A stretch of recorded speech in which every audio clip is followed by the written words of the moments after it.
এই প্রকল্প বাস্তবায়নে দুর্নীতি মোকাবেলা করা সরকারের জন্য একটা বড় চ্যালেঞ্জ। পুরো বুড়িগঙ্গাটাই দখল। ভাই তো খুব চমৎকার করে বলেছেন যে নদীতে পানি নাই, তা আপনি খাল কেটে কি নিয়ে আসবেন? তাহলে নদীতে যদি আপনি নজরদারি না করেন, নদীতে যদি জোয়ার ভাটার সৃষ্টি না করা যায়, তাহলে এই মরাগাঙ্গে কখনো জোয়ার আনা সম্ভব না। কি মনে করছেন বিএনপি সরকার ক্ষমতায় আসার পর যারা দখল করেছেন তাদের থেকে এই দখলকৃত খালগুলো উদ্ধার করা কতখানি সহজ হতে যাচ্ছে, নাকি বিএনপির জন্য এটি আরো অনেক বড় চ্যালেঞ্জ? আপনি যে প্রশ্নটা করেছেন যে খাল খননের বিষয় নিয়ে, যে কোনো ভালো কাজ এটা যেই করুক না কেন সেটাকে সাধুবাদ জানানো উচিত। যেটুকু ভালো সেটুকুতে ভালো বলতে হবে। আমি মনে করি আপনার রিপোর্টের ভিতরে এসেছে ৪৭ বছর পরে যে খাল খনন শুরু হয়েছে, সেই খাল খননের মাধ্যম দিয়ে অবশ্যই আমাদের কৃষি একটা বড় ধরনের এখানে অগ্রগতি পাবে এবং অগ্রগতি হবে। কিন্তু বড় কিছু প্রশ্ন আছে এখানে।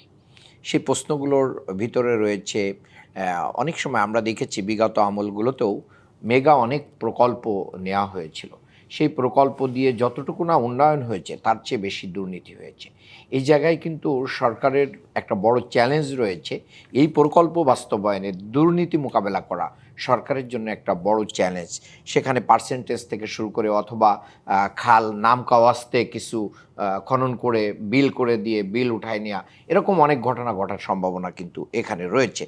আর আপনি যেটা বলেছেন ঢাকার ৬৪% খাল দখল হয়ে আছে, এটা আমি মনে করি যে আমরা যারা ঢাকার নাগরিক আমাদের সবাইকে এই দায় নিতে হবে এবং আমাদের কাছে এই দায়বদ্ধতা আছে।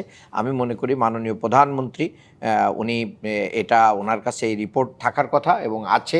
আমরা মনে করব যে আব্দুল মান্নান যারা আসলে খালগুলো দখল করেছেন তাদের কিন্তু বেশিরভাগই আমরা দেখেছি যথেষ্ট প্রভাবশালী এবং তারা রাজনৈতিক ছত্রছায়ায় থাকে, যে কোনো দলেরই রাজনৈতিক ছত্রছায়ায় তারা থাকে। আপনি খালও যেভাবে দখল হয়ে আছে, আপনি এই বুড়িগঙ্গা কিভাবে দখল হয়ে আছে? পুরো বুড়িগঙ্গাটাই দখল। ভাই তো খুব চমৎকার করে বলেছেন যে নদীতে পানি নাই, তা আপনি খাল কেটে কি নিয়ে আসবেন? এবার নগদে পাচ্ছেন হেলিকপ্টার অফার, তাই কেনাকাটার পেমেন্ট নগদে করুন আর বুঝে নিন ২০০০ টাকারও বেশি ক্যাশব্যাক সহ হেলিকপ্টার রাইড। পেমেন্ট শুরু করুন আজই। খাল কেটে কি আসবে? খালের ভিতর থেকে পানিটা কোথায় যাবে বা আসবে?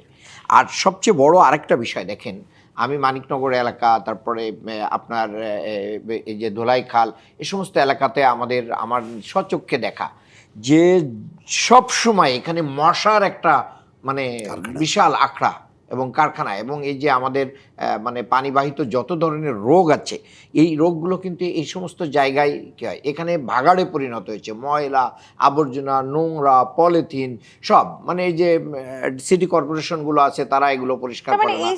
তার এই যে দখল অবশ্যই বড় চ্যালেঞ্জ আছে সরকারের জন্য। আমি আপনার সাথে একমত যে এই খাল দখল মুক্ত করা ঢাকা শহরের জন্য চ্যালেঞ্জ। অন্য জায়গায় যে কতটুকু আমরা পানি দিতে পারবো, এক্ষেত্রে ইরিগেশন কিন্তু একটা অন্য সিস্টেমে চলে গেছে। এখন আমরা ৪৭ বছর পুরাতন সিস্টেমটাকে জীবিত করার চেষ্টা করছি, কিন্তু সারা পৃথিবীতে কিন্তু আধুনিকায়ন হচ্ছে, কৃষিতে আধুনিকায়ন হচ্ছে, অন্য অন্য জায়গায় আধুনিকায়ন হচ্ছে। এই আধুনিকায়নের জন্য আমাদের কী কী করা উচিত সেই জায়গাগুলোকে কিন্তু আমাদের গুরুত্ব দেওয়া দরকার। আপনি যদি উল্লেখই করেন, আজকে প্রধানমন্ত্রী গিয়েছেন দিনাজপুর, তো এই দিনাজপুর যাওয়ার পথে পুরো উত্তরবঙ্গে আমাদের নদীগুলোর কি অবস্থা? ওখানে তো মরুভূমি হয়ে আছে, ওখানে মঙ্গা এলাকা ঘোষণা করা আছে। তাহলে নদীতে যদি আপনি নজরদারি না করেন, নদীতে যদি জোয়ার ভাটার সৃষ্টি না করা যায়, তাহলে এই মরাগাঙ্গে কখনো জোয়ার আনা সম্ভব।